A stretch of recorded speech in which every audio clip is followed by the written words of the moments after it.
Order! Order! You are an incorrigible delinquent at times. Behave yourself, man!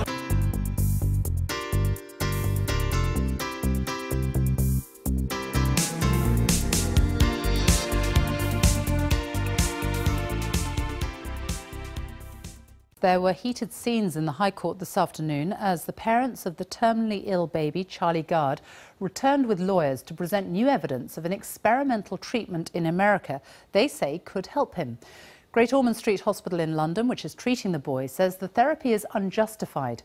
But Charlie's parents both interrupted the hearing, shouting out that the hospital was lying. 11-month-old Charlie is suffering from a rare genetic condition and has brain damage. Our medical correspondent Fergus Walsh reports. Vocal, passionate and determined, Charlie Gard's parents have considerable support. It includes the Pope and Donald Trump. Let us pray. And now this pro-life evangelical preacher who was once jailed for anti-abortion protests in the United States and has been praying by Charlie's bedside. If a court, if a judge, if a hospital official can come and tell a parent that they don't have the right or the authority to provide the kind of medical care that their child needs, then parental rights are under attack, and around the world, the fabric of our society unravels. It is well established in UK law that where parents and doctors cannot agree, a judge must decide what is appropriate. Charlie is so weak he cannot move and has serious brain damage. 4 different courts have ruled he should be allowed to die with dignity. In court, lawyers for Charlie's parents said there was new information which showed an experimental treatment on offer in America might help their son. The judge said there wasn't a person alive who didn't want Charlie to get better, and he would be delighted to change his ruling, but it had to be on the basis of clear evidence. He said he had to consider the hospital's view that every day that passed inflicted more suffering on Charlie. Charlie has a rare inherited condition, mitochondrial depletion syndrome. Mitochondria are found in nearly every cell and provide energy to the body, but Charlie's don't function, so his muscles and organs are wasting. Nucleoside therapy is a powder given in food which contains some of the building blocks of DNA and could help mitochondrial function. Animal studies suggest a modest 4% improvement. So far, 18 patients have been treated, but crucially, none has Charlie's genetic mutation or his severe brain damage. But the High Court was told of unpublished data showing dramatic clinical improvement and claims the therapy could improve brain function. The experimental therapy has never been tried in humans or animals with Charlie's exact condition. Paediatricians say Great Ormond Street would be concerned it could do him harm. There's a lot of unknowns here, and I think that the doctors and nurses who are looking after him, colleagues, they really will have considered all these processes because that's what they do, that's their day job, and in fact they're some of the most expert people in the world in this area. So. The judge said he would consider the merits of any new evidence on Thursday. Meanwhile, Charlie continues to receive round-the-clock care at Great Ormond Street Hospital. And Fergus is here with me now. What will it take for the judge to change his mind? Well, the parents are going to have to come up with significant new evidence that this experimental therapy can be of benefit to Charlie. The judge was very clear today, he's not going to rake over old facts. Now, there was really immense frustration on both sides in court. Lawyers for the hospital said they'd tried repeatedly over the weekend to find out what was this alleged new evidence and got nowhere. Then at one point we got a text read out on Charlie's mum's phone saying from an American doctor that there was a 10% chance of improvement to Charlie, but we don't know what the source of that information is. And then on the parents' side, they cried out to the judge that the hospital was lying to him and really they should have the chance to take their son abroad. You know, the parents and the doctors can agree on nothing at this stage. The hospital says, for example, that because Charlie's brain is no longer growing, his head circumference hasn't increased in the past 3 months. But then Charlie's mum cried out, no, it has. So the judge said, I want a tape measure taken and measure his head, and on Thursday tell me what the truth is. So it's got to that level of dispute between the two sides. Fergus, thank you.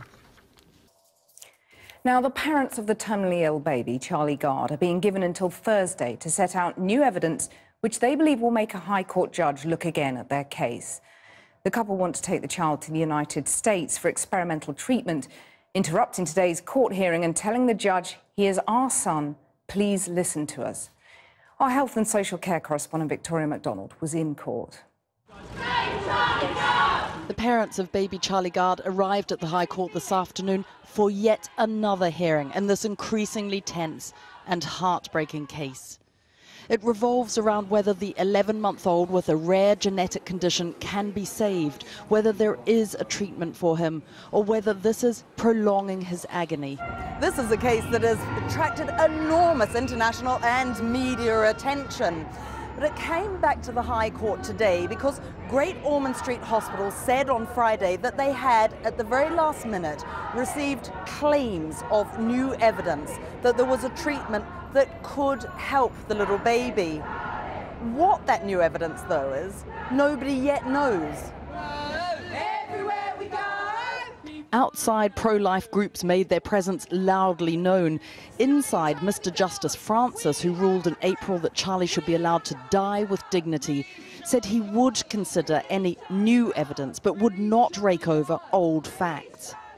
Charlie's parents, Chris Gard and Connie Yates, at times called out from the courtroom to the judge, saying lies were being told. And outside the court, a family friend spoke for them. Charlie's parents look forward to new evidence being heard before the High Court this Thursday, the 13th of July, that will result in Charlie's parents taking him to either the United States of America or to Italy for groundbreaking treatment. Mum and Dad say that if Charlie is still fighting, then they are still fighting. 7 international experts sent a letter to the hospital on Friday saying that there is substantial direct and indirect evidence clearly demonstrating that a therapy called nucleoside can cross the blood-brain barrier, critical if it is to work on the brain cells. Doctor-patient confidentiality prevents Great Ormond Street staff talking about Charlie, but other doctors today spoke about the difficulties of cases like this.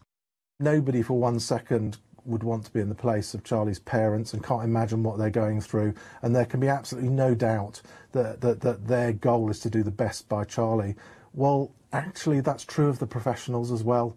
You know, I have absolutely no doubt that any of my colleagues working with any of the children across the country in different circumstances are completely focused on the best interests of the child. Charlie can now no longer see, move, cry or swallow. His parents say he's not in pain, but it emerged in court today he is now on low-dose morphine. They also dispute that his head circumference has shrunk, a sign of severe brain damage. The judge said it would take a simple tape measure to resolve this. The case returns to court on Thursday. Well, joining me now are Dr. Claire Girarda, former head of the Royal College of GPs, and Catherine Glenn Foster, pro-life campaigner and director of Americans United for Life. She was with Charlie's parents, Connie and Chris, in court this afternoon. Catherine Glenn Foster first.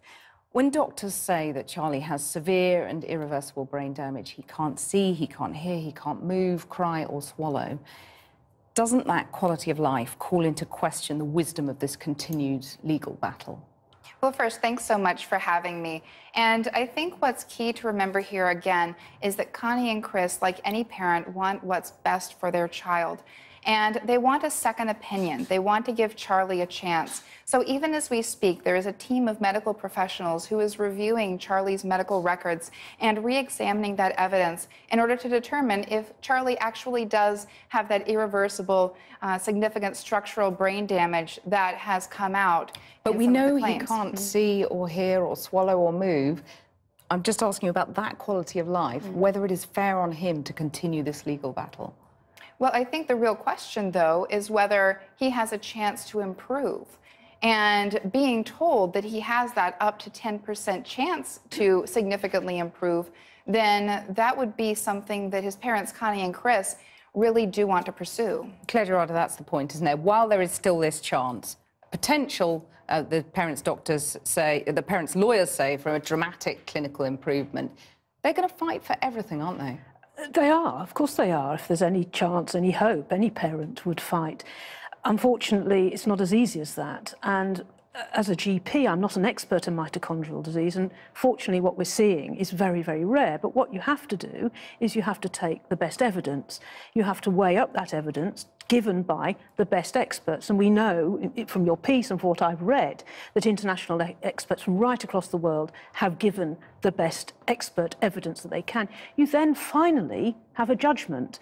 And we've had 4 courts, including the highest court in this land and the European Court of Human Rights, judging this case, a judge judging this case. And in the end, you have to trust that system. Now, let me put that to Catherine Glenn Foster. You trust the experts, you trust the doctors, who, after all, are the ones keeping Charlie alive.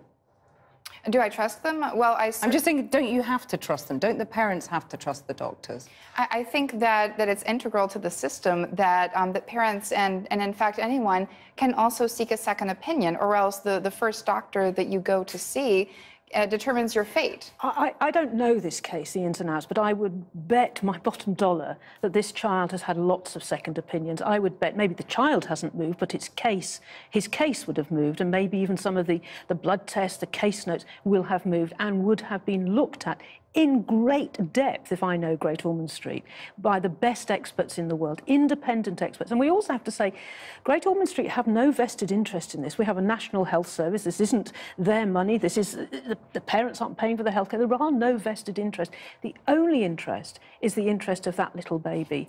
Catherine Glenn Foster, these are, world-leading experts. Why not trust them?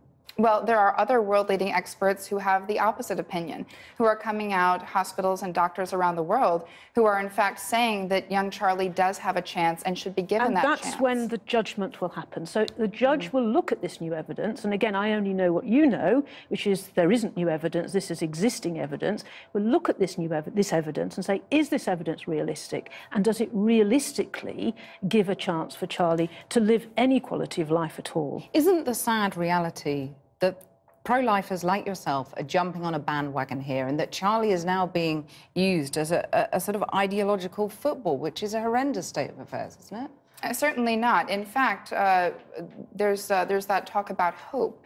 And really, it's Charlie's parents, Connie and Chris, who are giving hope to the world. It's the doctors, the hospitals around the world who are opening their doors. Have any rights? Does Charlie not have any rights? We've heard that he's on pain-killing medication, which presupposes that he's in pain.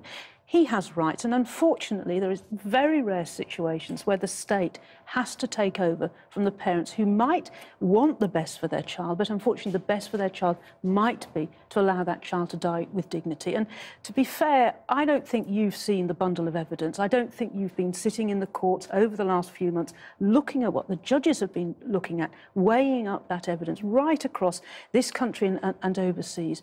Well, let her answer that. I have seen significant portions of the evidence. I've reviewed the MRIs, EEGs, and I'm not a doctor. The judge is not a doctor, but I do trust the medical professionals who are reviewing it. So what's your interest in it? Why have you flown over with the preacher who's been sentenced to jail for anti-abortion protests? What's your locus in this?